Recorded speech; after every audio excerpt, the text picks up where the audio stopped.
अस्सलाम वालेकुम। मुबीन, आवाज़ आ रही है?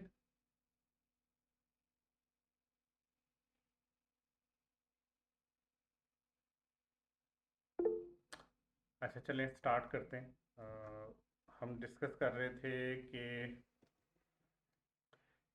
प्रीवियस लेक्चर के अंदर हमने ये वाला अपना जो है टॉपिक इसको कवर कर लिया था। इसमें क्या है कि प्रिस्क्राइब बुक ऑफ अकाउंट्स की बात की गई है, जो रूल्स में बताई गई है कि ये आपने अपने पास मेंटेन करनी है।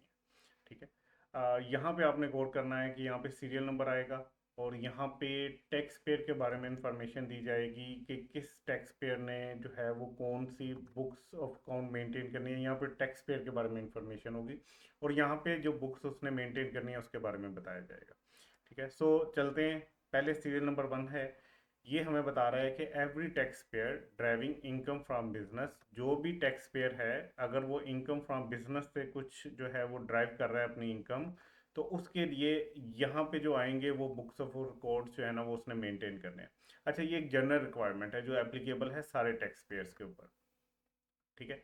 सो इसने क्या क्या मेंटेन करना है? इसने मेंटेन करना है कि ये वाला रिकॉर्ड के उसने जितना मनी रिसीव कर लिया, जितना उसने खर्चे किए, एंड इसी तरह इसकी एक पूरी लाइन आ रही होगी। ठीक है, और ये कंटिन्यू होती जा रही है। फिर नेक्स्ट हम आते हैं पॉइंट नंबर 2 पे। पॉइंट नंबर 2 जो है ये हमें बताता है कि एवरी टैक्स पेयर, ठीक है, अदर देन कंपनीज, जो कंपनीज के अलावा है, driving income chargeable under the head income from business, मतलब कंपनीज को निकाल दिया गया। ठीक है, और बाकी जो हैं वो क्या है कि वो अगर बाकी लोग जो अदर देन एक कंपनी है, अभी फर्स्ट पॉइंट में क्या था, उसमें एवरी टैक्स पेयर था इंक्लूडिंग कंपनी, उनके लिए एक जनरल रिक्वायरमेंट बताई गई थी। सेकंड पॉइंट के अंदर क्या है कि every tax payer other than company, ठीक है, कंपनीज को छोड़ के जो भी टैक्स पेयर जो है वो ड्राइव कर रहा है इनकम फ्रॉम बिजनेस, तो उसके लिए क्या रिक्वायरमेंट है। अब इसका 2.1 पॉइंट जो है ये आपने समझना है। यहाँ पे 2.1 पॉइंट जो है इसमें है tax payer with business income up to 5 lakh. ठीक है, and new tax payer driving income from business, वो टैक्स पेयर जो पुराने हैं लेकिन उनकी इनकम फ्रॉम बिजनेस जो है वो 5 लाख से अगर जो है वो कम है या 5 लाख तक है, अप टू का वर्ड यूज हुआ है, या न्यू टैक्स पेयर्स जो ड्राइव कर रहे हैं इनकम फ्रॉम बिजनेस, उनके लिए क्या है, उनके लिए ये चीज़ें आ रही हैं। ये इस साइड पे रिकॉर्ड सारा जो उन्होंने मेंटेन करना है उसके बारे में बात हो रही है। ठीक है, सो 2.1 क्या बता रहा है? पहले तो हम आ जाते हैं 1 के बारे में। 1 क्या बता रहा था? एक जनरल रिक्वायरमेंट बता रहा था सारे टैक्स पेयर्स के लिए जो इनकम फ्रॉम बिजनेस कमा रहे थे। 2.1 क्या बता रहा है? ये बता रहा है कि ऐसी टैक्स पेयर जो अदर देन कंपनी है और वो इनकम फ्रॉम बिजनेस कमा रहे हैं अप टू 5 लाख, ठीक है, या कोई नया टैक्स पेयर जो है जो इनकम फ्रॉम बिजनेस कमा रहा है, तो उसके लिए क्या क्या रिक्वायरमेंट है। ठीक है, अब ये वही अभी 2.1 ही चलता जा रहा है। अब ये 2.2 आ गए। इसमें कहा जा रहा है कि tax payers with business income exceeding 5 lakh, वो टैक्स पेयर जो बिजनेस इनकम कमा रहे हैं 5 लाख से ज्यादा, और wholesaler, distributor, dealer and commission agents. ठीक है, पिछले पॉइंट में 2.1 में हमने पढ़ा कि अप टू 5 लाख और न्यू टैक्स पेयर, यहाँ पे हमने कहा exceeding 5 lakh and wholesaler, distributor, dealer और कमीशन एजेंट्स, उनके लिए क्या रिक्वायरमेंट है वो इस साइड पे उनके लिए रिक्वायरमेंट आती जा रही है। ठीक है, ये 2.1 ही है, अभी इसकी सारी रिक्वायरमेंट चलती जा रही है। अभी आगे आ जाते हैं तो 2.3, ये कौन से टैक्स पेयर्स हैं? ये प्रोफेशनल्स हैं, लाइक मेडिकल प्रैक्टिशनर्स यानी doctors, legal practitioners, accountant, auditor, architects, engineers, ये उनके लिए अब रिक्वायरमेंट आ गया। उन्होंने कौन सा रिकॉर्ड मेंटेन करना है वो इस साइड पे लिखा आ रहा है। ठीक हो गया। उसके बाद हम आगे चलते हैं तो हमारे पास आ जाएगा अभी 2.4। ये कौन से हैं? ये मैन्युफैक्चरर्स हैं। ठीक है, मैन्युफैक्चरर्स जिनका टर्नओवर एक्सीड कर रहा है 2.5 मिलियन से, जो 2.5 मिलियन से एक्सीड कर रहे हैं। इसका मतलब ये है कि ये वो मैन्युफैक्चरर्स हैं जो इनकम फ्रॉम बिजनेस कमा रहे हैं और इनका टर्नओवर 2.5 मिलियन से एक्सीड कर रहा है। इसका मतलब ये है कि पीछे जो हमें मैन्युफैक्चरर्स पड़े जो इनकम फ्रॉम बिजनेस कमा रहे थे वो 2.5 मिलियन से कम वाले थे। ठीक है, सो ये अलग से बता दिया गया कि भाई जो 2.5 मिलियन से ज़्यादा सेल कर ले, टर्नओवर का मतलब यहाँ पे होता है सेल्स, जो 2.5 मिलियन से ज़्यादा सेल्स कर ले उसके लिए अलग से रिक्वायरमेंट बता दी गई है, जो इस साइड पे लिखी है आपके सामने आ रही है। ठीक है, देन आगे चलते हैं तो थ्री पॉइंट में वो कहता है कि every tax payer driving income chargeable under the head income from salary, income from property, capital gain और अदर सोर्सेज। इसका मतलब ये है कि अगर हम इसको सम अप करें, बल्कि इसको पहले ख़त्म करते हैं, यहाँ पे ये सारी रिक्वायरमेंट्स वो बता दी गई हैं। इसको सम अप करते हैं हम एक डायग्राम टाइप जो है ना वो उसमें देख लेते हैं कि क्या कहना चाह रहा है।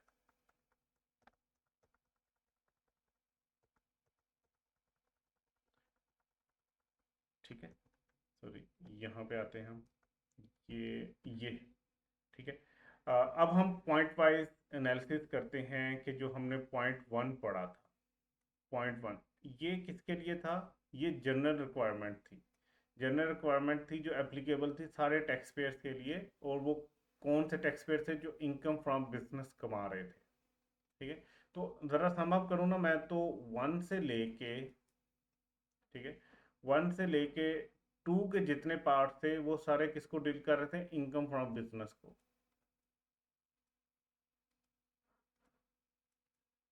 ठीक है, आगे जो हमने थ्री वाला पार्ट पढ़ा था वो बाकियों के बारे में था। खैर आगे चलते हैं। तो पॉइंट वन हमें क्या बता रहा था? एक जनरल रिक्वायरमेंट बता रहा था सारे टैक्स पेयर्स के लिए जो इनकम फ्रॉम बिजनेस कमा रहे हैं। अच्छा, पॉइंट टू पॉइंट वन क्या कमा रहा बता रहा था हमें? वो बता रहा था न्यू टैक्स पेयर के लिए रिक्वायरमेंट। अच्छा, वो न्यू टैक्स पेयर के लिए भी बता रहा था और बाकियों के लिए भी बता रहा था। अच्छा, अब हम करते हैं कि जो लोग ट्रेड या मैन्युफैक्चर में इन्वॉल्व हैं, ठीक है, तो दो सूरतें हो सकती हैं। Manufacturers with turnover less than 2.5 million, तो उनके लिए क्या है? उनके लिए एक और चीज़ देखनी है। उनके लिए देखना है कि अगर उन्होंने इनकम फ्रॉम बिजनेस, यानी कि प्रॉफिट की बात हो रही है, अगर उन्होंने 5 लाख तक प्रॉफिट कमाया तो उनके ऊपर 2.1 की रिक्वायरमेंट्स लगेंगी। अगर उन्होंने एक्सीडिंग 5 लाख कमाया प्रॉफिट, ठीक है, तो उनके ऊपर जो है वो ये वन नहीं है, सॉरी, ये 2.2 होगा, 2.2 की रिक्वायरमेंट लगेगी। ठीक है, अच्छा, और manufacture with turnover exceeding 2.5 million, उनके लिए क्या है? 2.4 की रिक्वायरमेंट है। ठीक है, अब ज़रा इसको हम एक दफ़ा सम अप अगर करें तो हम ये कह सकते हैं कि जो वन पॉइंट था वो वन पॉइंट बेसिकली हमें ओवरऑल बता रहा था। ठीक है, जो टू पॉइंट था उसमें दो फर्दर ब्रेकअप्स थे, लेकिन जो टू पॉइंट की जनरल बात हुई तो उसमें अदर देन कंपनी की बात हुई, लेकिन मैन्युफैक्चरर और ट्रेडर की बात हो रही थी। दो ही बिजनेस हो सकते हैं, या कोई मैन्युफैक्चर कर रहा होगा या ट्रेड कर रहा होगा। ठीक है, अगर मैन्युफैक्चरर है तो फिर हमने देखना है कि अगर उसने 2.5 मिलियन से ज़्यादा सेल कर रखी है, ठीक है, तो फिर तो उसके लिए 2.4 ये वाला पॉइंट लग जाना है। अगर उसने सेल लेस देन 2.5 मिलियन की है तो फिर हम देखेंगे कि क्या उसका प्रॉफिट 5 लाख से ज़्यादा तो नहीं है, या अप टू 5 लाख है। ठीक है, फिर आपने ये दो पॉइंट्स देखने। ठीक है, सबसे पहले पॉइंट वन हमें क्या बताता था? एक ओवरऑल बात बता देता था। ठीक है, पॉइंट टू के अंदर फर्दर उसने डिवाइड की हुई थी चीज़ें। ठीक है, पॉइंट 2.1 था, 2.2 था, 2.3 था, 2.4 था। अच्छा, 2.1 में वो क्या कहता था कि अगर आपकी इनकम फ्रॉम बिजनेस जो है, यानी कि आपका आपने जो प्रॉफिट कमाया है वो अप टू 5 लाख है, तो आपके ऊपर 2.1 लगेगा। और अगर एक्सीडिंग 5 लाख है तो आपके ऊपर 2.2 लगेगा। ठीक है, ये वाला आपके ऊपर लगेगा पॉइंट। अच्छा, अब आगे चल के वो 2.3 में एक और चीज बताता है। 2.3 में वो कहता है कि प्रोफेशनल्स, डॉक्टर्स या ये हैं, इनके ऊपर ये वाला लगेगा। इसका मतलब ये है कि 2.4 में जब वो जाता है तो वो एक और बात करता है। वो कहता है 2.5 मिलियन से ज्यादा अगर आपका टर्नओवर सेल एक्सीड कर दी गई तो फिर आपके ऊपर ये पॉइंट लगना है। इसका मतलब ये है कि पहले वाले जो पॉइंट थे, जो 2.1 और 2.2 जो थे, वो manufacture with turnover less than 2.5 million के ऊपर अप्लाई हो रहे थे। मुबीन, ये समझ आई है बात कुछ?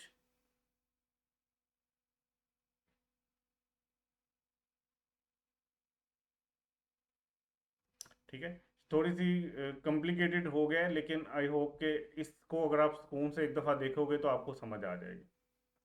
अच्छा, अगर क्वेश्चन में वो पूछता है कि एक नया टैक्स पेयर है, ठीक है, उसने अभी जो है ना बिजनेस स्टार्ट किया, वो नया नया टैक्स पेयर है, तो उसके ऊपर कौन सी रिक्वायरमेंट्स है, उसने कौन सा रिकॉर्ड अपने पास मेंटेन करना है, तो आपने ये वाला लिख देना है। ठीक है, अगर वो जनरल रिक्वायरमेंट के बारे में पूछता है तो आपने ये वाला पॉइंट लिख देना, पॉइंट 1। अच्छा, अगर वो कहता है कि एक मैन्युफैक्चरर है, ठीक है, और मैन्युफैक्चरर का जो टर्नओवर है यानी कि सेल्स जो हैं वो लेस देन 2.5 मिलियन है, तो फिर आपने क्या देखना है, फिर अगर वो इसकी रिक्वायरमेंट पूछा है तो फिर आपने ये भी देखना है कि उसने प्रॉफिट कितना कमाया। अगर प्रॉफिट अप टू 5 लाख है तो ये वाला पॉइंट लिखेंगे, अगर ग्रेटर देन 5 लाख है तो ये वाला पॉइंट लिखेंगे।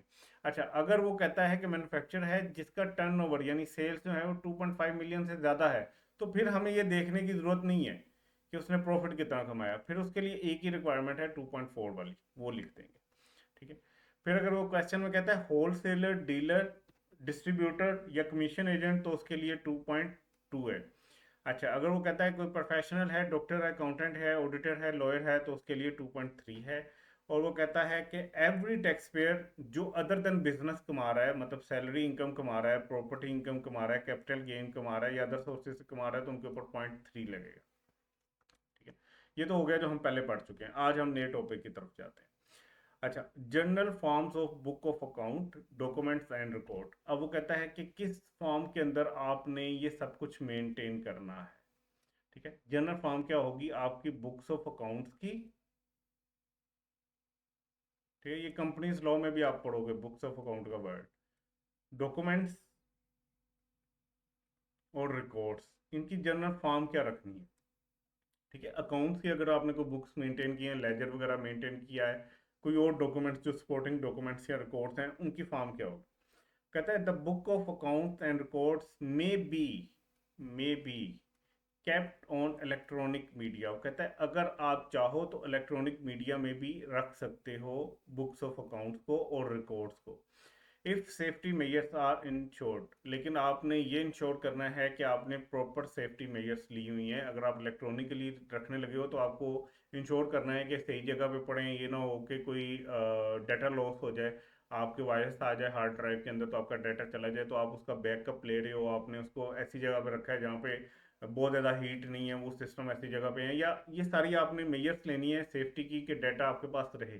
और ये हम पढ़ चुके हैं कि डाटा मेंटेन कितने टाइम के लिए करना है, वो 6 साल के लिए मेंटेन करना होता है। ठीक है, सो ये उसके बाद ये है कि books of accounts and records of a company shall be maintain in accordance with international accounting standards as required under the companies act 2017। Company act में बताया गया है कि ये आपने रिकॉर्ड मेंटेन करना है और आपने फॉलो किसको करना है, इंटरनेशनल अकाउंटिंग स्टैंडर्ड्स को। ठीक है, और ये दोनों की रिक्वायरमेंट्स के मुताबिक आपने इंटरनेशनल अकाउंटिंग स्टैंडर्ड्स के मुताबिक और कंपनीज एक्ट के मुताबिक जो भी बुक्स ऑफ अकाउंट्स हैं उनको आपने मेंटेन करना है। मतलब मेंटेन कैसे कर सकते हो, इलेक्ट्रॉनिक फॉर्म में भी कर सकते हो, हार्ड में भी कर सकते हो। करना किस किस को है वो इसके मुताबिक करना है आपने। ठीक है, इन दोनों के मुताबिक इंटरनेशनल अकाउंटिंग स्टैंडर्ड्स और कंपनीज एक्ट के मुताबिक कि उनमें बताया गया कि आपने ये अपने पास रिकॉर्ड महफूज रखना है। ठीक है। अच्छा, उसके बाद है books of accounts, documents, record to be kept at specified place. कि कौन सी खास स्पेसिफाइड मेंशन की गई प्लेस है जहां पे आपके बुक्स ऑफ अकाउंट, डॉक्यूमेंट्स और रिकॉर्ड्स को आपने रखना है। ठीक है, इनकम फ्रॉम बिजनेस, अगर आप इनकम फ्रॉम बिजनेस कमा रहे हो, the books shall be kept at the place where the business is carried. ऐसी जगह पे आपने रखना है इसको जहाँ पे आपका बिजनेस काम कर रहा है, मतलब जहाँ से आप बिजनेस को ऑपरेट कर रहे हो, जहाँ से बिजनेस चला रहे हो, वहाँ पे आपने अपना बुक्स को मेंटेन रखना है। बिजनेस कहाँ से चलाते हो आप, बिजनेस चलाते हो आप अपने हेड ऑफिस से। ठीक है, तो सिंपली आपको कहा जा रहा है कि आपने अपने हेड ऑफिस में सारा रिकॉर्ड मेंटेन रखना है।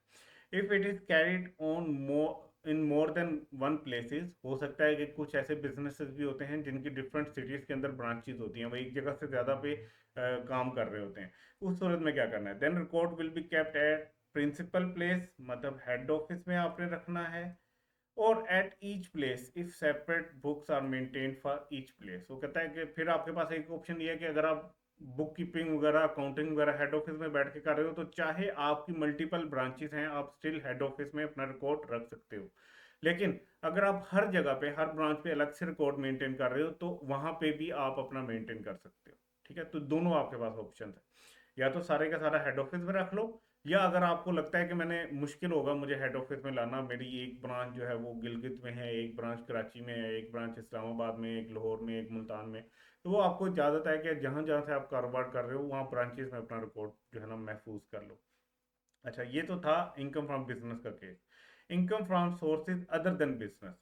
अब सारी सोर्सेज जिसमें इनकम फ्रॉम सैलरी आ गया, इनकम फ्रॉम प्रॉपर्टी आ गया, इनकम फ्रॉम कैपिटल गेन आ गया, और इनकम फ्रॉम अदर सोर्स आ गया। ये उन सारों की बात हो रही है, खाली अदर सोर्स की नहीं बात हो रही। यहाँ पे लिखा है income from sources other than business, business के अलावा बाकी जो चार सोर्सेज हैं, इस केस में क्या करना है। Where a person earn income other than business, the book shall be kept as person's residence. अगर आप इनमें से किसी भी इनकम के तहत, सोर्स ऑफ इनकम के तहत आप कमा रहे हो बिजनेस के अलावा, तो फिर आपने कहाँ पे रखना है, टैक्स पेयर ने अपने घर में रिकॉर्ड रखना है, ठीक है, जहाँ पे वो रहता है। The place where the books are kept shall be clearly stated on the tax return, ठीक है। तो आपने क्लियरली स्टेट करनी है, जब इनकम टैक्स रिटर्न आप फाइल करोगे तो उसमें आपने एड्रेस में बताना है कि भाई यहाँ पे सारा ये डाटा जो है ना वो मौजूद है, ठीक है। अच्छा, अब नेक्स्ट हमारा जो पॉइंट है वो है ऑडिट, ठीक है। ऑडिट क्या होता है? ऑडिट, आप लोग बेसिकली चार्टर्ड अकाउंटेंट जो होते हैं वो ऑडिटर ही बनने के लिए, मोस्टली बच्चों का ख्वाब यही होता है कि उन्होंने ऑडिटर बनना है। ऑडिटर का ज़रा शशका टाइप होता है, उसको एक थोड़ी सी जो है ना वो प्रोटोकॉल मिल रही होती है। ऑडिट को अगर हम देखें आसान अल्फाज में तो छानबीन करने वाला, ठीक है। छानबीन करने को हम ऑडिट कहते हैं। अच्छा, एक ऑडिट तो वो होता है जो हम चार्टर्ड अकाउंटेंट्स कर रहे होते हैं, ठीक है। हम अभी आप आगे चल के कैफ के एंड पे जो लास्ट आपका पेपर है उसमें आप पढ़ोगे कि ऑडिट होता क्या है, ठीक है। वो हम लोग कर रहे होते हैं, मतलब हम प्रोफेशनल सर्विसेज दे रहे होते हैं, लोग हमसे करवा रहे होते हैं, उनके ऊपर कंपनीज एक्ट ने रिक्वायरमेंट रखी है कि आपने किसी ऑडिटर से अपना ऑडिट करवाना है, ठीक है। वो चार्टर्ड अकाउंटेंट हो या कॉस्ट एंड मैनेजमेंट अकाउंटेंट हो, तो हम वो एक तो वो ऑडिट कर रहे होते हैं। यहाँ पे टैक्स में जो ऑडिट की बात हो रही है ना, ये हमारे वाले ऑडिट की बात नहीं हो रही, ठीक है। ये कंपनीज एक्ट की रिक्वायरमेंट वाले ऑडिट की बात नहीं हो रही। ये ऑडिट वो है जो हमारी टैक्स अथॉरिटीज करती हैं, ठीक है। टैक्स अथॉरिटीज के पास भी पावर है कि वो किसी भी पर्सन का ऑडिट कर सकते हैं, ठीक है। वो ऑडिट क्यों करेंगे? वो ऑडिट तब करते हैं जब उनको लगता है कि भाई इस बंदे ने हो सकता है इंफॉर्मेशन सही ना दी हो, या इसने क्या किया हो कि इसने इनकम कम दिखाई होगी, कोई भी रीज़न हो सकती है, तो वो ऑडिट कर सकते हैं। अच्छा, ये ऑडिट करने के लिए अगर हम देखें तो ये स्टेजेस होती हैं, ठीक है। कमिश्नर कॉल कर सकता है, मे कॉल, कमिश्नर के पास अगर पावर है कि उसका अगर दिल करे तो वो कॉल कर सकता है रिकॉर्ड्स एंड डॉक्यूमेंट्स को। मतलब आप टैक्स पेयर हो तो कमिश्नर को अगर कोई भी किसी भी रीज़न की वजह से उसका दिल कर रहा है कि वो आपसे आपका रिकॉर्ड मंगवाए, तो कमिश्नर मे कॉल वो कर सकता है अपनी ये वाली ऑप्शन एक्सरसाइज, कि वो आपसे कह सकता है कि मुझे डॉक्यूमेंट्स या रिकॉर्ड्स प्रोवाइड करो, ठीक है। अब ये डॉक्यूमेंट रिकॉर्ड प्रोवाइड करने के बाद वो ऑडिट कंडक्ट कर सकता है, वो उसका ऑडिट कर सकता है, ठीक है। ऑडिट पूरा करने के बाद वो इशू कर सकता है एक रिपोर्ट, ठीक है। एक रिपोर्ट इशू करेगा कि भाई मैंने आपका जो ऑडिट किया है उसका नतीजा क्या निकला, मुझे पता चला है कि आपने इनकम छुपाई है, या मुझे पता चला है कि आपने बिल्कुल सही इनकम बताई है, ठीक है। तो वो रिपोर्ट इशू करेगा। रिपोर्ट करने के बाद ही में amend the assessment and demand the tax. वो आप, अच्छा, असेसमेंट का जो वर्ड है ना, ये अभी हमने डिटेल में पढ़ना है। असेसमेंट का मतलब क्या है? असेस करना, अभी हम आसान अल्फाज में रखें ना तो अंदाजा लगाना। आपको एफपीआर कहता है कि हर साल आप अपनी इनकम के ऊपर जो टैक्स निकलना है उसका खुद अंदाजा लगाओ, अपनी सेल्फ असेसमेंट करो और हमें अपनी इनकम टैक्स रिटर्न जमा करवा दो। इस बात को समझना है। एफपीआर आपको कहता है, इनकम टैक्स लॉ आपको कहता है कि हर साल आप अपनी इनकम के ऊपर जो टैक्स बनना है उसको खुद असेस करो, उसका अंदाजा लगाओ कि इतना टैक्स बनता है तुम्हारा, और वो टैक्स हमें जमा करवा दो, ठीक है। ये सेल्फ असेसमेंट है। फॉर एग्जांपल मैं अपना टैक्स जो है वो खुद से कैलकुलेट कर रहा हूँ, अपनी रिटर्न फाइल कर रहा हूँ, तो मैं सेल्फ असेस कर रहा हूँ कि मेरा इतना टैक्स बनता है, और मैं अपने सेल्फ असेसमेंट की बेस पे टैक्स जमा करवा देता हूँ, ठीक है। अब जब कमिश्नर आपका ऑडिट करेगा तो उसको अब पता चला कि जो आपने असेसमेंट की थी उसमें कुछ गलतियां हैं, ठीक है, उसमें कुछ कमियां हैं, उसमें कुछ जो है ना वो आपने गलतियां की हुई हैं या आपने कुछ इनकम को कम दिखाया हुआ है, कोई भी रीज़न हो सकती है, कहीं पे मेजर उसको गलती मिल सकती है। अब वो क्या कहेगा, वो कहेगा कि भाई जो आपने अंदाज़ा लगाया था, आपकी जो असेसमेंट थी, अब मैं उसको अमेंड कर रहा हूँ। अमेंड का मतलब क्या है, चेंज करना।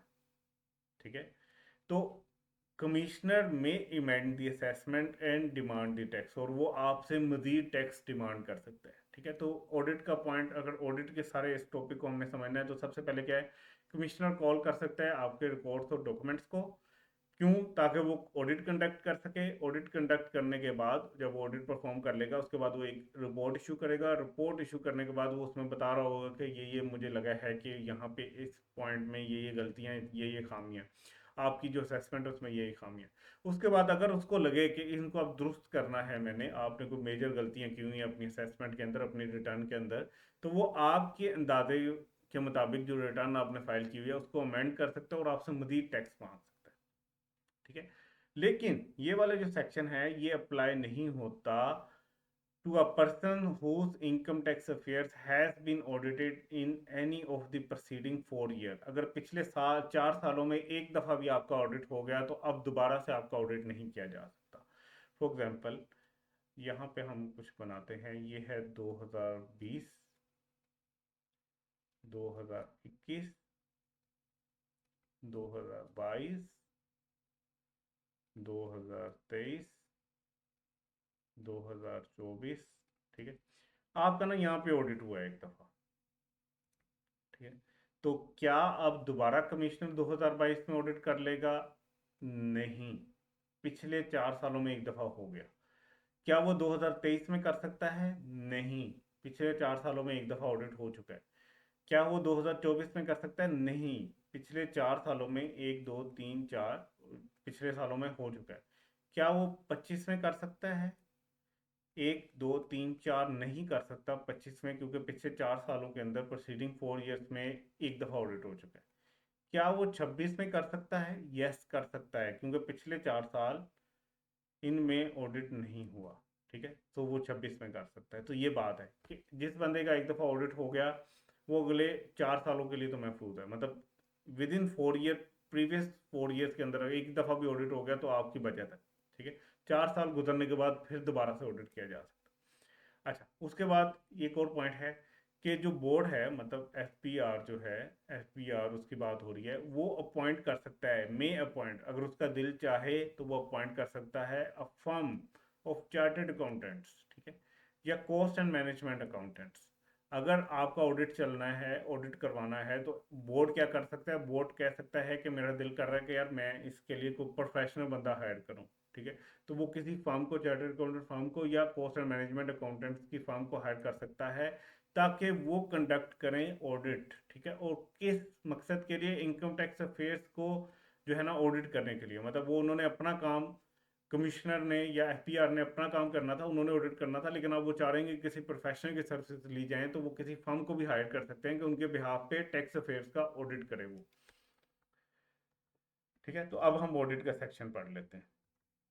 ऑडिट का सेक्शन क्या कहता है? द कमिश्नर में call for documents including books and accounts maintain. ठीक है, कमिश्नर जो है वो कॉल कर सकता है डॉक्यूमेंट्स को। ठीक है, जिसमें बुक्स ऑफ अकाउंट्स भी शामिल हैं। कमिश्नर में call for documents including books of accounts जो कि मेंटेन हुई हैं अंडर दिस ऑर्डिनेंस। कौन सा ऑर्डिनेंस? इनकम टैक्स ऑर्डिनेंस की बात हो रही है। ठीक है, एनी अदर लॉ। ठीक है, अब क्या है कि कमिश्नर के पास पावर है कि वो डॉक्यूमेंट्स कॉल कर सकता है। ठीक है, कौन से डॉक्यूमेंट्स कॉल कर सकता है? जो आपने मेंटेन किए हैं इनकम टैक्स ऑर्डिनेंस के मुताबिक या किसी और लॉ के मुताबिक। और लॉ कौन सा हो सकता है? फॉर एग्जांपल, आपकी कंपनी में जो है ना वो ईओबीआई या सोशल सिक्योरिटी, ये आप जो है ना वो पे कर रहे हो अपने स्टाफ। ठीक है, तो इसके मुताबिक इसका जो कानून है, जो लोगों की जो आपका स्टाफ होता है जिसके आप सोशल सिक्योरिटी के लिए कुछ पैसे जो है वो साइड पे करते रहते हो या जमा करवाते रहते हो गवर्नमेंट के पास, इस लॉ के मुताबिक भी अगर कोई रिक्वायरमेंट है ना कि आपने कुछ बुक्स एंड रिकॉर्ड्स मेंटेन करने हैं तो आपको वो करने पड़ेंगे, या इवन कंपनीज एक्ट कह रही है कि आपने इसके मुताबिक ये बुक्स ऑफ अकाउंट मेंटेन करने हैं तो आप कर रहे होगे, या इवन सेल टैक्स की रिक्वायरमेंट्स हैं कि सेल टैक्स लॉ कहता है कि ये बुक्स ऑफ अकाउंट्स मेंटेन करने हैं तो आप वो भी कर रहे होगे। तो कमिश्नर अपने एफपीआर वाले इनकम टैक्स ऑर्डिनेंस के मुताबिक भी आपसे जो मेंटेन हो रहा है डाटा वो भी मंगवा सकता है, या किसी और लॉ के तहत भी, जैसे सेल टैक्स के लॉ के तहत भी अगर कोई डाटा मेंटेन हो रहा है तो वो भी आपसे मंगवा सकता है। किसने मंगवा सकता है? For conducting audit of the income tax affairs of the person, ताकि वो ऑडिट कर सके income tax affairs of the person. ठीक है जी मुबीन।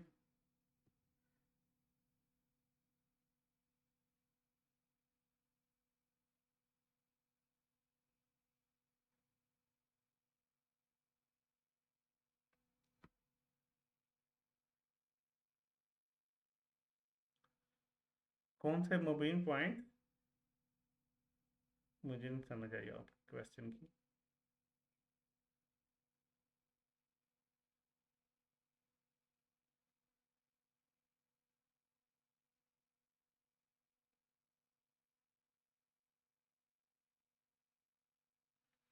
हाँ, कमिश्नर जो है उसके पास ये पावर है कि वो आपका ऑडिट कर सकता है, लेकिन ऑडिट आपका वो एक दफा अगर कर लेगा ना तो फिर वो 4 साल नहीं कर सकता। ठीक है, मतलब जब तक पिछले 4 साल ऐसे ना गुजरे हों जिसमें ऑडिट ना हुआ हो तब तक वो ऑडिट नहीं कर सकता।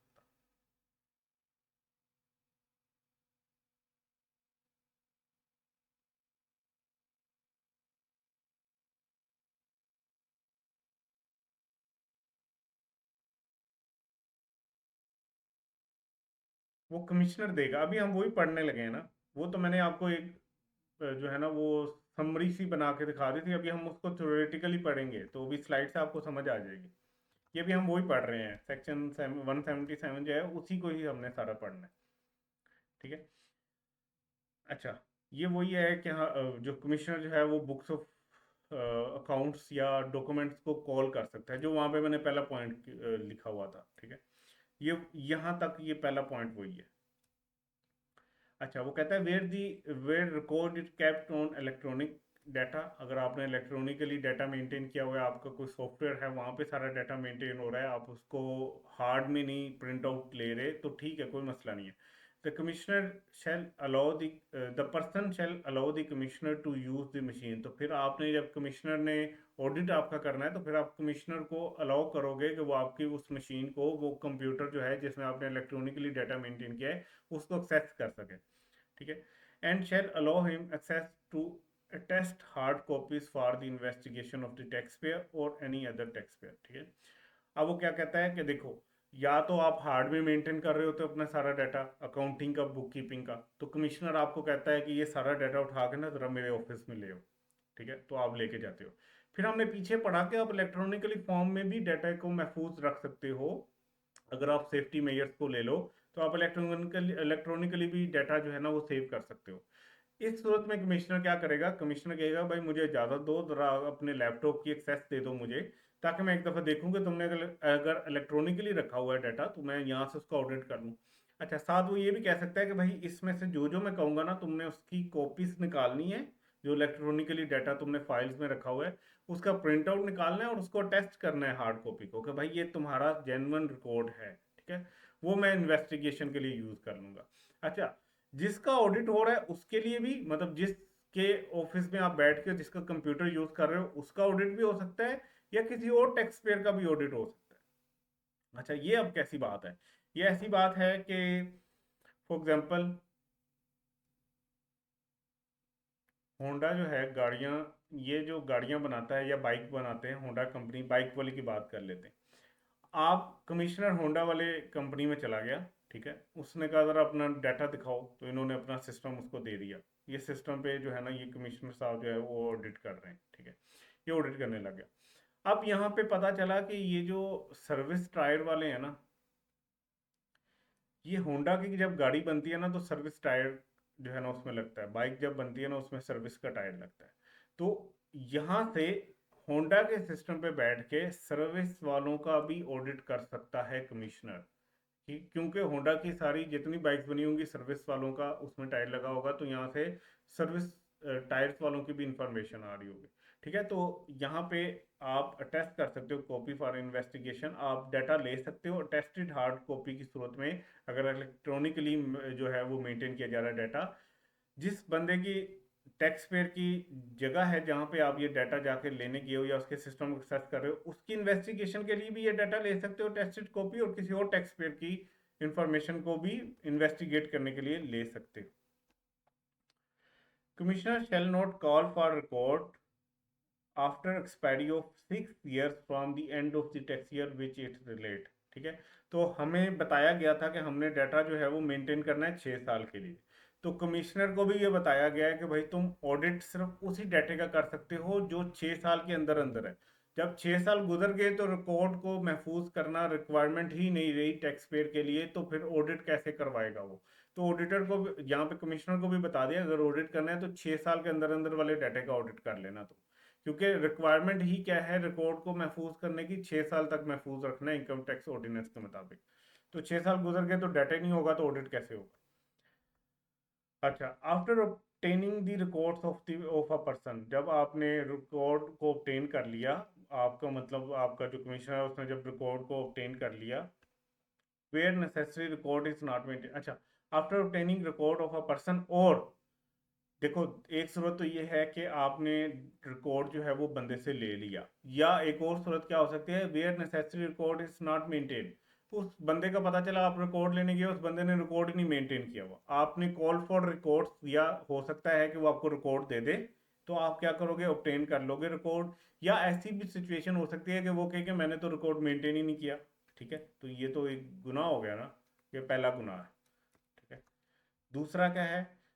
अच्छा, दूसरा भी ठहरो। The commissioner shall conduct an audit of the income tax affairs including examination of accounts and records, inquiry into expenditure, asset और लायबिलिटीज। अच्छा, दूसरे गुनाह को बाद में पढ़ेंगे, वो आगे चल के आता है। आई थिंक मैं गलत कह गया हूँ, यहाँ पे एक ही गुनाह है। ठीक है, यही गुनाह एक कबीरा कहा गया है कि अगर आपने रिकॉर्ड मेंटेन ना किया तो कमिश्नर क्या करेगा, कमिश्नर कंडक्ट करेगा एक ऑडिट इनकम टैक्स अफेयर्स का, जिसमें वो एग्जामिन कर लेगा आपके अकाउंट्स को, आपके रिकॉर्ड्स को, आपके एक्सपेंडिचर को, आपके एसेट्स को और आपकी लायबिलिटीज को। ठीक है,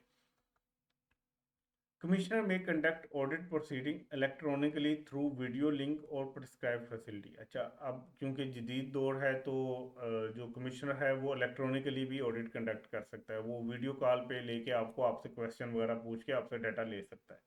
ठीक है, या कोई और फैसिलिटी अगर उसके पास है।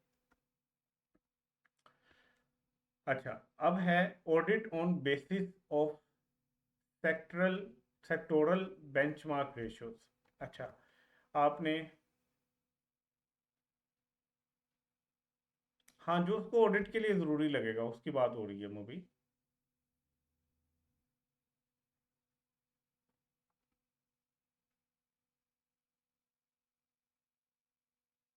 अच्छा, आज की वीडियो ना मुझे लग रहा है कि स्ट्रक हो रही है बार बार, आपने ना रिकॉर्डेड वीडियो एक दफ़ा सुन लेनी है दोबारा। आई थिंक रिकॉर्डिंग सही हो रही होगी। ठीक, तो वो एक दफ़ा ले लेना क्लास।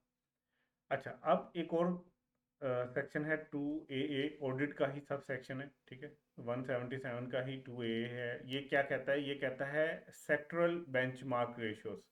आपने रेशियोज पढ़ी हैं, FAR में आपने रेशियो पढ़ी हैं, FAR 1 में शायद रेशियोज हैं।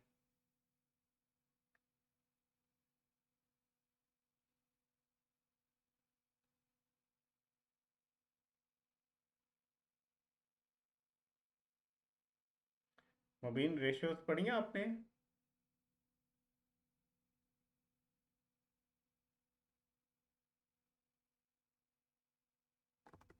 अच्छा, चलो नहीं भी पढ़ी ना, कुछ खास रेशियोज होती हैं। ठीक है, वो रेशियोज क्या होती हैं, लाइक एक कंपनी है, उसकी जो आप कह लो कि ग्रॉस प्रॉफिट है, अगर मैं उसको सेल्स के साथ डिवाइड कर दूं तो मेरे पास एक परसेंटेज आ जाएगी जो मुझे ये बता रही होगी कि सेल के इतने परसेंट ये प्रॉफिट कमाता है। ठीक है, फॉर एग्जांपल ये 15% आ रहा है, तो इसका मतलब क्या है कि ग्रोस प्रॉफिट 15% ऑफ सेल का है। मतलब कि आपने जितनी सेल की है उसमें से 85% आपकी कॉस्ट ऑफ सेल है और बाकी 15% आपने ग्रोस प्रॉफिट कमा लिया। इसी तरह और होती है, नेट प्रॉफिट का भी होता है, बहुत सारी और जो है ना वो आपकी रेशियोज होती हैं, बेशक इसको गूगल कर लेना। कुछ रेशियोज होती हैं, फाइनेंशियल रेशियोज होती हैं जो नॉर्मली यूज हो रही होती हैं। अच्छा, ऑडिट के ऊपर ना समटाइम क्या होता है, कमिश्नर सेक्टर की जो होती है ना, सेक्टर जैसे अगर जूतियों वाला बिजनेस है तो शू सेक्टर होगा, ठीक है। अगर कोई चीनी वाला है तो शुगर सेक्टर होगा, ठीक है। अगर टेक्सटाइल है तो टेक्सटाइल सेक्टर होगा, डिफरेंट सेक्टर्स होते हैं। उनकी बेस के ऊपर कुछ बेंचमार्क रेशियोज होती हैं, ठीक है, जो कि बताई गई हैं बोर्ड ने, आपके एफपीआर ने कुछ रेशियोज बताई हुई हैं, उनकी बेसिस के ऊपर भी ऑडिट हो सकता है। अच्छा, ये क्यों जरूरत पड़ी कि आप ये जो रेशियोज हैं, जो सेक्टर है, जिस सेक्टर में आप बिजनेस कर रहे हो, सेक्टर की रेशियो के ऊपर ऑडिट हो रहा है, ये क्यों हो रहा है? Where tax payer has not furnish the record, उसने आपको रिकॉर्ड नहीं दिया, डॉक्यूमेंट्स नहीं दिए, बुक्स ऑफ अकाउंट नहीं दिया। अब ये वो पहला गुना है, ठीक है, वो मैं पीछे अब 2-3 गुना गिनने लगा था, यहाँ पे आएंगे। सेकंड क्या है, हैज फर्निश इनकम्प्लीट। पहला क्या है कि उसने आपको डाटा दिया ही नहीं, दूसरे पे क्या है, उसने आपको पूरा डाटा नहीं दिया, इनकम्प्लीट डाटा दिया है। तीसरे पे क्या है, is unable to give explanation of defects in record, उसने आपको डाटा दिया लेकिन उसमें कुछ गलतियां थी और वो उसकी एक्सप्लेनेशन नहीं दे सका कि ये गलतियां क्यों हैं। तो ये 3 गुना किया, अगर उसने इन तीनों में से कोई भी एक गुना कर दिया, ठीक है, टैक्स पेयर ने, तो फिर उसका ऑडिट किस तरह होगा, सेक्टरल बेंचमार्क रेशियोज के ऊपर उसका ऑडिट किया जा सकता है। और ये रेशियोज कौन बता रहा है, बोर्ड ने बताई हुई है। It shall be considered that tax payer income is not correctly declared, अगर उसने वो 3 गुना किए तो ये समझा जाएगा कि भाई जो टैक्सेबल इनकम है वो सही तरीके से डिक्लेयर नहीं की गई। और कमिश्नर क्या करेगा, शैल डिटरमिन करेगा taxable income on basis of sectoral benchmark ratios. तो अब कमिश्नर ये करेगा कि वो पूरे सेक्टर की जो रेशियोज हैं उसकी बेस के ऊपर उसकी इनकम बताएगा, ठीक है। फॉर एग्जाम्पल, एक कंपनी है, ठीक है, उसका नाम है अली खान ग्रुप, ठीक है। ये ऐसे ही मैंने एक फेक सा नाम लिखा है, ये सच में कोई कंपनी नहीं है, वैसे मैंने लिखा है। इस कंपनी ने कहा कि भाई ये मेरी सेल्स हैं, ये मेरी कॉस्ट ऑफ सेल है, ये मेरा ग्रॉस प्रॉफिट है, ये मेरे एक्सपेंसेस हैं एडमिन वगैरह के, और ये मेरा नेट प्रॉफिट है, ठीक है। इसने कहा कि भाई नेट प्रॉफिट जो है ना मेरा, से के 100% सेल थी, ठीक है। इसका सेल का ना कोई, वो कहता है कि 90% ना मेरी कॉस्ट ऑफ सेल है, और मतलब 10% उसका ग्रोस प्रॉफिट है, और इसमें से भी वो कहता है कि 5% जो है वो उसका एडमिन कॉस्ट है, और बाकी जो बच गया ना नेट प्रॉफिट, वो कहता है सिर्फ मेरा 5% मैंने नेट प्रॉफिट कमाया अपनी सेल का, ठीक है। जितनी मैंने सेल किया ना उसमें से सिर्फ 5% मैंने नेट प्रॉफिट कमाया। अब जाहिर सी बात है, 5% अगर इसने नेट प्रॉफिट कमाया तो कंपनी के ऊपर अगर 29% हम रेट लगाएं तो इसको कम टैक्स देना पड़ा होगा। अच्छा, अब ये अली खान ग्रुप जो है ना, इसका ऑडिट हो गया, ठीक है। ऑडिट हो गया, कमिश्नर क्या करेगा, वो कॉल फॉर डॉक्यूमेंट्स करेगा। उसने आपको कहा कि ये डॉक्यूमेंट्स ले आओ, मैं आपको ऑडिट करूंगा, उसके बाद मैं आपको रिपोर्ट दूंगा, उसके बाद हम देखेंगे कि आपकी रिपोर्ट में क्या आता है। अली खान ग्रुप ने तीनों में से एक गुना कर दिया, इसने कहा कि जो है ना मेरे पास तो डाटा ही नहीं है, ठीक है। या इसने डाटा, कुछ डाटा इसने प्रेजेंट ही नहीं किया, कुछ जो प्रेजेंट किया वो इनकम्प्लीट था, या इसने जो डाटा प्रेजेंट किया वो उसमें डिफेक्ट्स थे, उसमें गलतियां थी, और इससे जब पूछा गया तो ये उसको एक्सप्लेन नहीं कर सका, ठीक है। तो अब क्या है, अब ये अली ग्रुप तो कहता है मेरा 5% है, लेकिन यहाँ पे क्या समझा जाएगा, इट शैल बी कंसिडर्ड, ये समझा जाएगा कमिश्नर की तरफ से कि टैक्सेबल इनकम जो है वो करेक्टली डिक्लेयर नहीं की गई।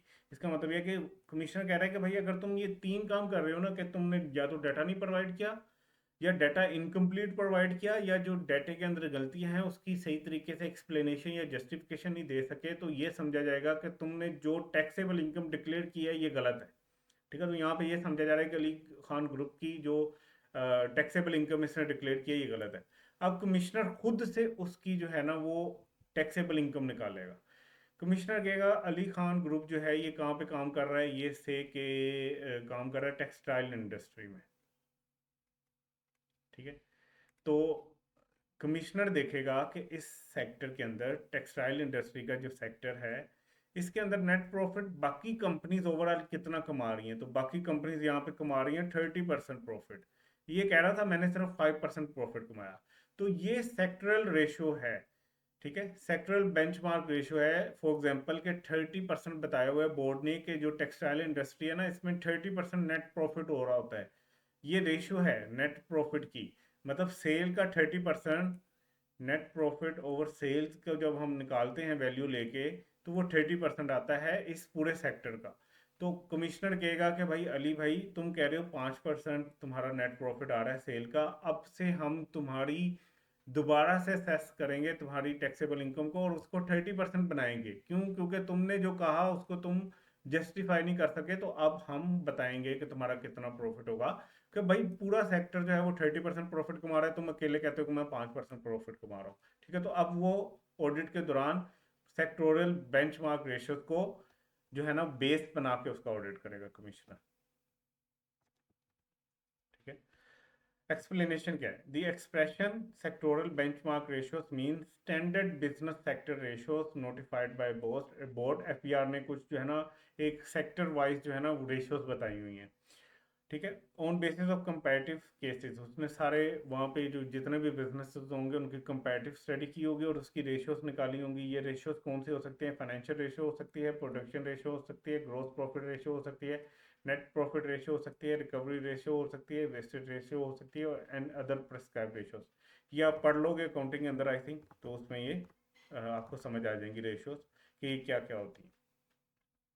अच्छा, आफ्टर कंप्लीशन ऑफ ऑडिट, अब ऑडिट हो गया, चाहे वो सही वाला ऑडिट हुआ हो चाहे वो सेक्टोरल बेंचमार्क रेशियोज के ऊपर ऑडिट हो, कमिश्नर में after obtaining the tax payers explanation, देखो उसने ऑडिट कर लिया, उसके बाद टैक्स पेयर को दोबारा बुलाएगा, उसे कहेगा जरा ये इश्यूज हैं जो ऑडिट के अंदर आए हैं, ठीक है, ये इश्यूज हैं, आप जरा इनके ऊपर अपनी एक्सप्लेनेशन दे दो। तो टैक्स पेयर उस पर अपनी एक्सप्लेनेशन दे देगा। जब एक्सप्लेनेशन ले लेगा कमिश्नर, उसके बाद वो इशू कर देगा एक ऑडिट रिपोर्ट, ठीक है, जिसमें वो सारा कुछ बता देगा कि भाई मैंने ऑडिट में ये ऑब्जर्व किया और ये मेरी फाइंडिंग्स हैं कि यहाँ यहाँ तुमने ये मिस्टेक्स की हुई हैं, ये गलती हैं। After issuing the audit report, अब उसने ऑडिट रिपोर्ट इशू कर दी कमिश्नर ने। कमिश्नर में इफ कंसिडर नेसेसरी, अगर उसको जरूरी लगे, अमेंड कर सकता है असेसमेंट। ठीक है, जो आपने रिटर्न जमा करवाई होगी उसको असेस करके उसको अमेंड करके, ठीक है, अमेंड करके चेंज करके अब ज़्यादा टैक्स भी वो आपसे मांग सकता है। ठीक है, तो टैक्स को बढ़ा भी सकता है, वो टैक्स डिमांड भी कर सकता है after providing an opportunity of being heard by the tax pair. लेकिन ये करने से पहले वो टैक्स पेयर को एक अपॉर्चुनिटी देगा कि वो अपनी बात उसके सामने रख सके। ठीक है, सो अगर आपके कमिश्नर ने जो है वो अमेंड करनी हो आपके असेसमेंट, आपकी रिटर्न को वो अमेंड करने लगा कि जो तुमने टैक्स लायबिलिटी बताई है उससे ज़्यादा तुम्हें टैक्स देना था, तो कमिश्नर पहले एक अपॉर्चुनिटी देगा, एक मौका देगा टैक्स पेयर को कि उसकी बात सुने। ठीक है, सेक्शन 77 जो है ये अप्लाई नहीं होता। A person whose income tax affairs has been audited in any of the proceeding 4 year, पिछले 4 सालों में अगर उसका ऑडिट हो गया तो दोबारा कमिश्नर उसका ऑडिट नहीं कर सकेगा जब तक पांचवा साल नहीं आएगा। मतलब 4 साल गुजर गए, ठीक है, पिछले 4 सालों में ऑडिट हो गया, उसके बाद एक पांचवा साल गुजर गया, उसके बाद से वो ऑडिट कर सकता है। प्रोसीडिंग 4 ईयर्स में पिछले 4 सालों में अगर उसका ऑडिट हो गया है तो फिर आप उसका ऑडिट नहीं कर सकते। जब ऐसा टाइम आएगा कि पिछले 4 सालों में आप उसका ऑडिट नहीं हुआ तो फिर आप उसका ऑडिट कर सकते हो। However, commissioner may select a person for audit with the board approval। लेकिन कमिश्नर को अगर लगता है कि भाई ये बंदा तो बहुत ही दो नंबरियां करता है, पिछली दफा इसका ऑडिट किया था तो बहुत ही उसमें जालसाजियां मिली थी, तो फिर अगर वो 4 साल गुजरने से पहले पहले ऑडिट करना चाहता है तो फिर वो बोर्ड का अप्रूवल लेगा। ठीक है, एफबीआर में जो बोर्ड बैठा होगा उसका अप्रूवल लेगा तो वो फिर ऑडिट कर सकता है। The board may appoint, board क्या कर सकता है? अपॉइंट कर सकता है a firm of chartered accountant और कॉस्ट मैनेजमेंट अकाउंटेंट। ठीक है, इनको प्रोफेशनल को अपॉइंट कर सकता है to conduct an audit of the income tax affairs of a person selected for audit by commissioner और द बोर्ड। अगर कमिश्नर ने कोई सिलेक्ट कर लिया है पर्सन, टैक्स पेयर, या बोर्ड ने खुद सिलेक्ट कर लिया है, अब उसको ऑडिट करवाना है, तो एक तो ये कमिश्नर खुद बैठ के ऑडिट करे, दूसरे नंबर पे क्या है कि वो बोर्ड को कहे कि भाई अपॉइंट कर दो किसी फर्म को। तो बोर्ड किसी फर्म को अपॉइंट कर सकता है जो कि सीए फर्म होगी या कॉस्ट मैनेजमेंट अकाउंटेंट्स की फर्म होगी। The scope of audit shall be determined by the board on the case to case basis. और इसमें क्या क्या ऑडिट करना है ये बोर्ड बताएगा, केस टू केस वेरी करता है ये, ठीक है। Any person employed as above, कोई भी फर्म जो एम्प्लॉय की गई है ऑडिट के लिए, may be authorised by the commissioner to give the notice to obtain information और एंटर इनटू प्रेमिसेस।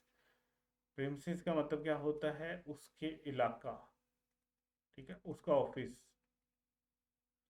अगर कोई बंदा या कोई फर्म अपॉइंट की गई है तो कमिश्नर उसको ऑथराइज कर सकता है कि वो नोटिस दे के इंफॉर्मेशन मंगवा ले टैक्स पेयर से, या उसकी प्रेमिसेस, उसके उस पूरे ऑफिस के अंदर जहाँ पे उसने डाटा रखा हो वहाँ पे वो इंटर, ठीक है।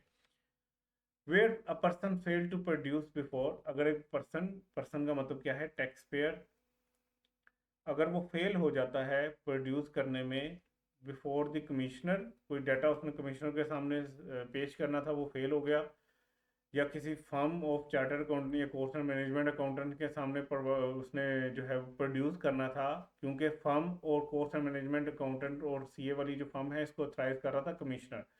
अगर कोई बंदा फेल हो गया कमिश्नर को डाटा देने में या इन फर्म्स को डाटा देने में, द अकाउंट्स डॉक्यूमेंट्स और रिकॉर्ड, या इलेक्ट्रॉनिकली जो डाटा उसने मेंटेन किया था, या इलेक्ट्रॉनिक मशीन को एक्सेस देनी थी, या कोई भी एविडेंस उससे मांगी थी गई थी, अगर ये सारा कुछ करने में वो फेल हो गया, commissioner may proceed to make best judgement assessment and amend and assumed assessment shall have no legal effect, ठीक है।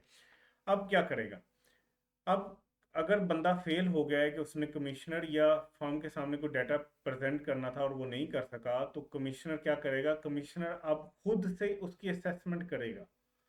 जैसे मैंने आपको बताया ना कि एक हम सेल्फ असेसमेंट कर रहे होते हैं, जब हमारा टैक्स ईयर पूरा हो जाता है तो हम अपनी सेल्फ असेसमेंट करते हैं और अपनी खुद से रिटर्न फाइल करते हैं कि मेरे मुताबिक मेरी इतनी इनकम है और इसके ऊपर ये टैक्स बनता है।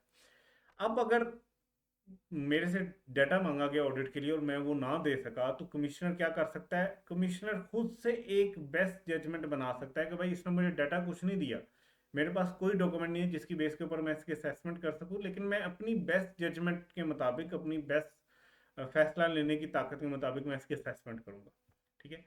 और जो पहले से अज्यूम कही गई थी ना असेसमेंट, जो उसने खुद से पहले की गई थी अपनी असेसमेंट, सेल्फ असेसमेंट की थी और उसको हम जो कमिश्नर था वो ज्यूम कर रहा था कि सही होगी, उसका अब कोई लीगल इफेक्ट नहीं रहेगा, ठीक है। टैक्स पेयर हर साल अपनी खुद से असेसमेंट करता है, ठीक है। अब अगर इस केस में जब उसका ऑडिट खुल गया और वो कुछ चीज़ें प्रोवाइड करने में नाकाम हो गया, अब कमिश्नर क्या कहेगा कि भाई जो तूने असेसमेंट की थी ना, जो हम अज्यूम कर रहे थे कि सही थी, उसका अब कोई लीगल वजूद नहीं है, अब मैं अपनी बेस्ट जजमेंट के मुताबिक तुम्हारी असेसमेंट करूंगा कि तुमने कितना टैक्स देना था, ठीक है। फिर स्पेशल ऑडिट पैनल भी होता है, ठीक है। स्पेशल ऑडिट पैनल क्या होता है, the board may appoint as many as special audit panels as may be necessary comprising 2 और more member of the following. अच्छा, टाइम काफ़ी हो गया मुबीन, इंशाल्लाह कल यहाँ से स्टार्ट करते हैं, कल इस चैप्टर को हम कंक्लूड कर लेंगे, स्पेशल ऑडिट पैनल हम इंशाल्लाह कल करेंगे। चलो, हाँ बिल्कुल, ऑडिट के सारे पॉइंट याद करने इंपॉर्टेंट है ये। आज की ना एक दफ़ा लेक्चर मैं अपलोड कर दूंगा, तो एक दफ़ा पोर्टल से ये लेक्चर जरूर लेने हैं आपने।